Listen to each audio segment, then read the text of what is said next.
aarsullee dogoggoree dhugaa kan kee yaadadhee tan aare lubbuutii agaabbinaan dhaaninii si miidhullee si aarsullee naaf deebi'i miidhama kee jaalalaan wal'aani.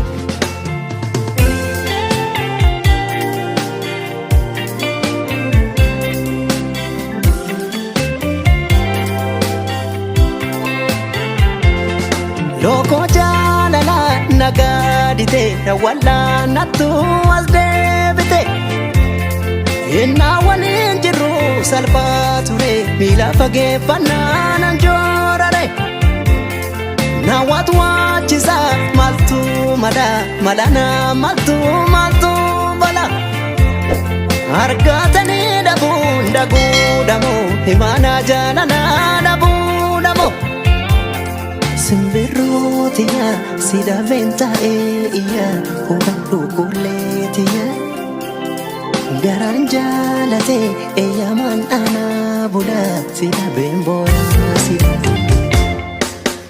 yaaddoo qabe alaan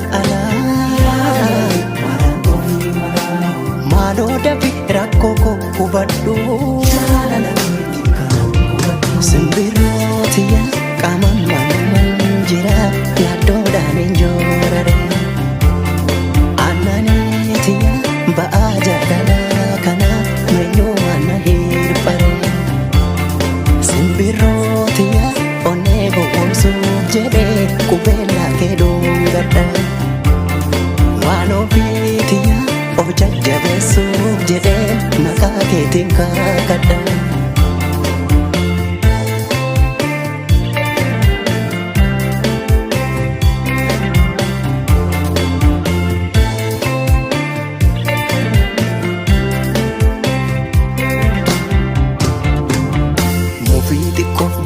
Si miidhullee dogoggoree si aarsullee dogoggoree dhugaa kan kee yaadadhee tan aare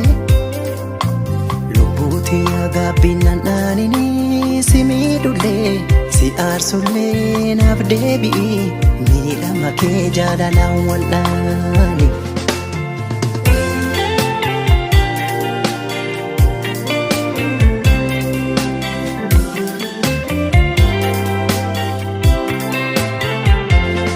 Loko jaalala nagaadite wal'aanattu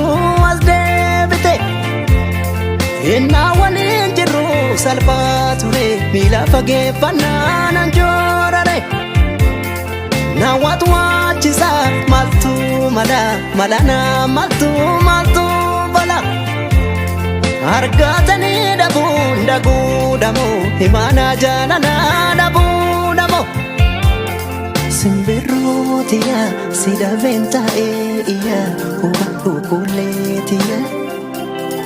garaan jaalatee eeyyamaan aanaa bula si dhabeen boorasiya si miidhulle maaliif hin daganne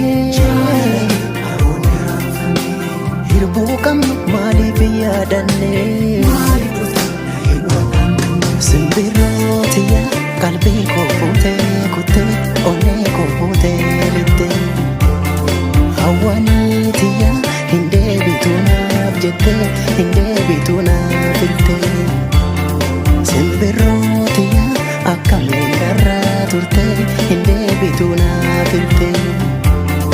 obsaniitiya onnee koo fuutee kuttee onnee koo fuutee littee simbirrootiya hin deebitu naaf jettee hin deebitu naaf iltee.